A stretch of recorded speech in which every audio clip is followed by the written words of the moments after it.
One of the things I also realized about myself this year is that I am normally a pretty positive person. I like to have fun, I like to be lighthearted, and you know, as soon as I get around family or close friends, I just become a big goof, and I love that. I love to make people smile, and I love to make people happy, and it makes me happy.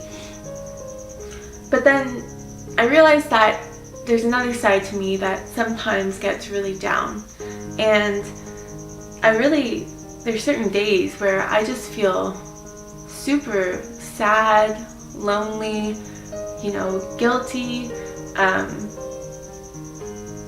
just bad.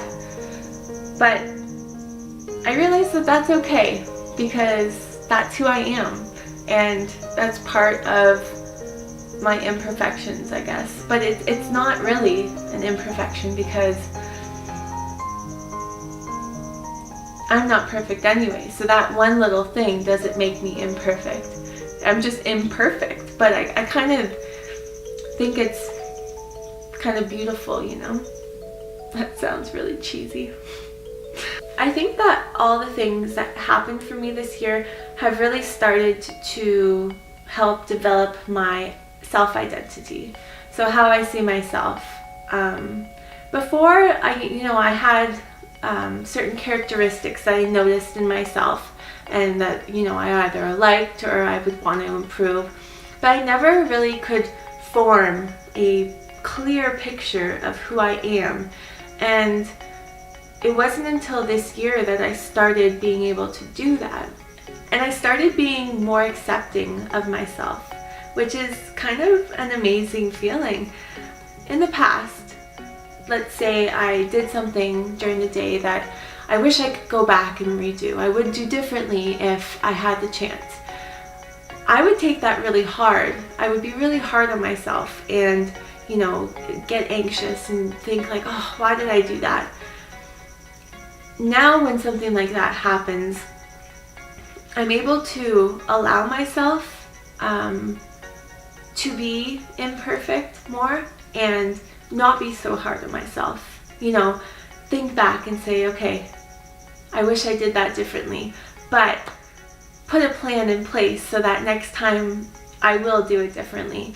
And, you know, I don't beat myself up so much, which is so relieving. It is a really good feeling, because I'm allowing myself to be human and to love myself through my shortcomings or imperfections. It's actually a really strange feeling, I will say.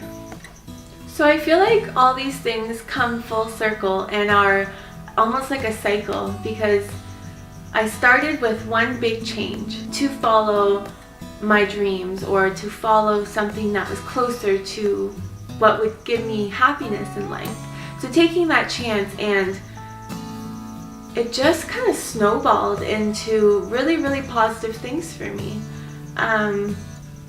This year has been full of love, and it really made me realize how much I do care deeply for people, and, you know, having family members go through hard times. I'm proud of myself for, you know, stepping in and being there, and it's given me strength. So even though it's a hard time, it's kind of, it's been okay. It's given me some positive things from it too, so that's always good.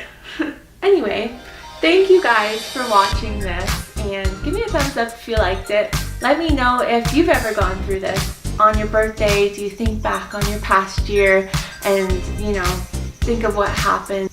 Do you do that? Or is that just for New Year's? Subscribe if you haven't already subscribed, and ring the bell so that you don't miss our future hangouts. I really enjoyed this, guys. I'm gonna go out for supper to celebrate my birthday. I was gonna say my dinner. To celebrate, I'm really excited for dinner. To celebrate my 25th birthday, you know, I'm excited. Thanks, guys. Bye.